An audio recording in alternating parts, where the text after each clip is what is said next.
Hi friends, this is your pal Scott, and today we're going to talk about Dungeons and Dragons and my take that Dungeons and Dragons is far more than a game. It really has never been a game, is not a game now, and will never be a game.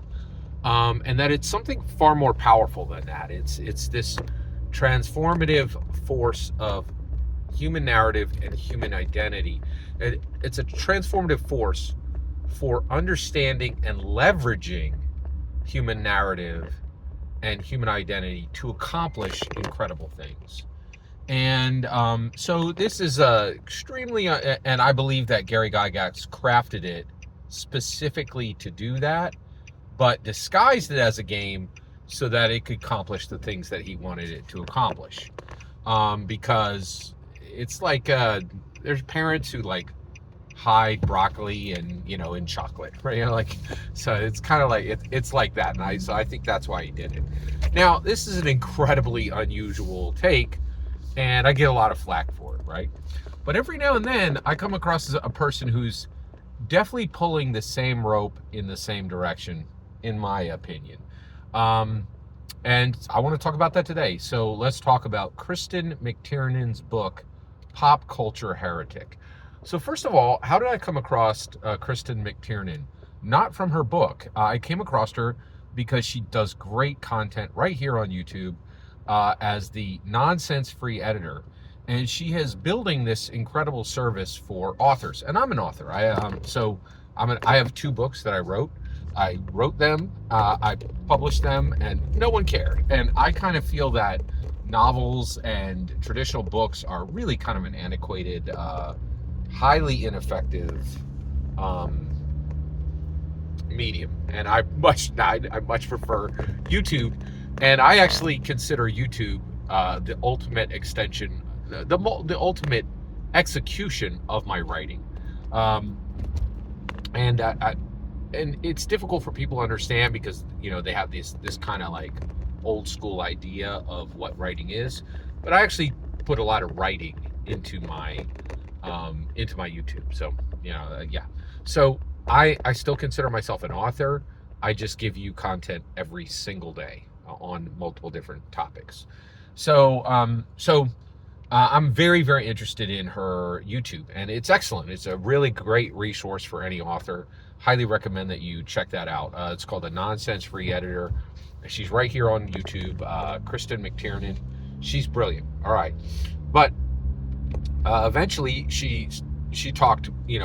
I was always thinking, well, okay, your job is to help authors. How do you do that? Did you ever write a book? And I hit one of her content that covered the book she wrote, or one of the books she wrote. She may have written more than that. And it's called Pop Culture Heretic. And the supposition of Pop Culture Heretic is this. Check this out. What?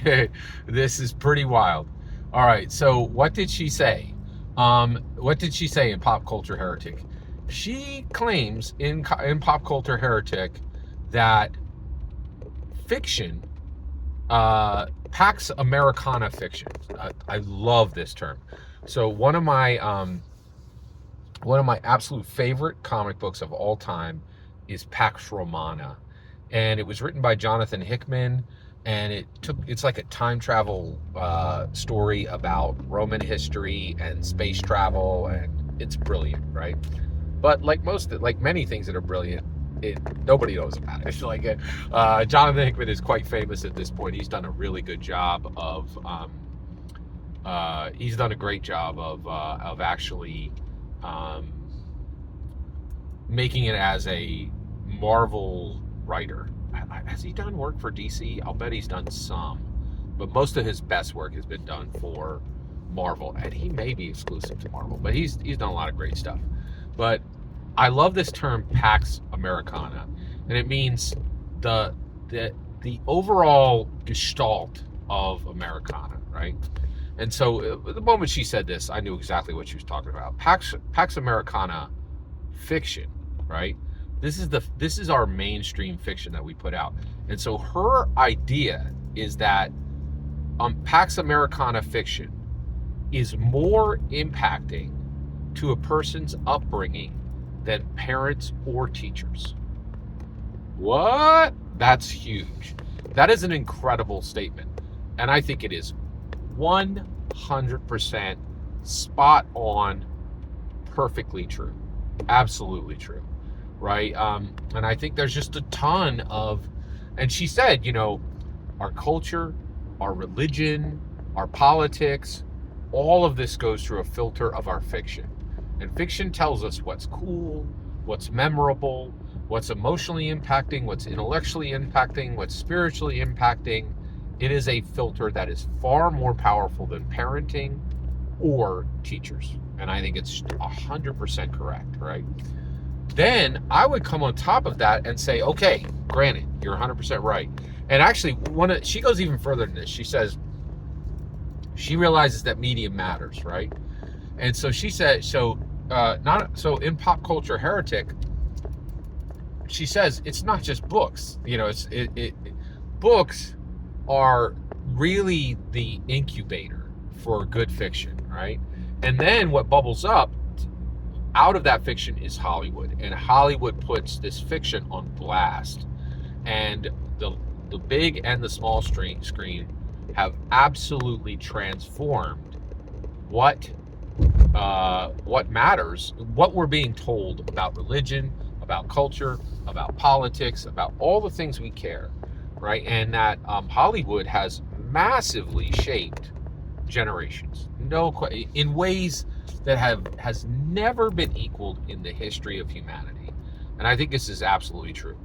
What's really interesting is, I believe, so granted, everything she said, true, accepted, seconded, let's go, right?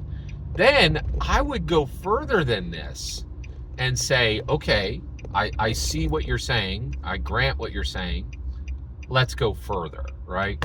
And I feel that where you really come out, right, and where I really like to land, right, is everything she's saying is correct, but I feel that what Hollywood is doing is now actually at this point in time, I have to admit, okay, the scale of Hollywood is impressive, but Hollywood is in trouble, literally right now, is in serious trouble, right? And there is a renewed discussion on whether the big screen is going to be dead within 5 to 10 to 15 to 20 years, right? That conversation was already being had before the plague years. Now, after the plague years, holy cows, right? Like it's almost like we were scraping the bottom of $3 billion on films. Now we're lucky to get $1 billion film in an entire year, right? Like, so the idea that Hollywood is dying, it is an extreme. Go listen to Grace Randolph. She's like, Hollywood is in a ton of trouble, a ton. And so is streaming. Entertainment is in a lot of trouble, okay? And so this is real, right? So we got all that. Okay, so granted, right? So then you come along and also print is dead I don't need to tell, you've heard the words print is dead before, right? Like, and the question now is the small screen dead? Is the big screen dead? Well, what isn't dead is Dungeons and Dragons. Now, its scale is smaller, I have to grant that, but the power of what Dungeons and Dragons can do is far bigger, far more powerful, far more effective, far more productive, far more beneficial than Hollywood could ever do. Also, bigger and better than anything that could be done with AIs or any computers, right? The best computer in the world is right here, okay? There's nothing this fast, there's nothing this innovative. People spend billions of dollars trying to capture the passion, the intelligence, the innovation of just one genius, right? And they can't do it, right? There are a lot of limitations in technology and AI, right? But where we're going now is, granted, she's 100% right. Like, the impact of Pax Americana fiction is stronger than what a child I would say even adult, what any human being gets from their parents or their teachers throughout their entire life, okay? Now, since 1974, that's put on nitrous. They're like, what you could do with Dungeons & Dragons is so much more effective And specifically, the reason why I'm so interested in Dungeons and Dragons and what it will be able to do, what it is doing now, and what it will be able to do in the future, is because it is like a targeting system, right? So I love Shadowrun. Shadowrun's great, and Shadowrun is it's cyberpunk mixed with some, you know, Tolkien, right? Cyberpunk plus Tolkien, you're looking at Shadowrun, right? And Shadowrun, you know, like if you were a Shadowrunner and you grabbed your pistol and you went after your target, right?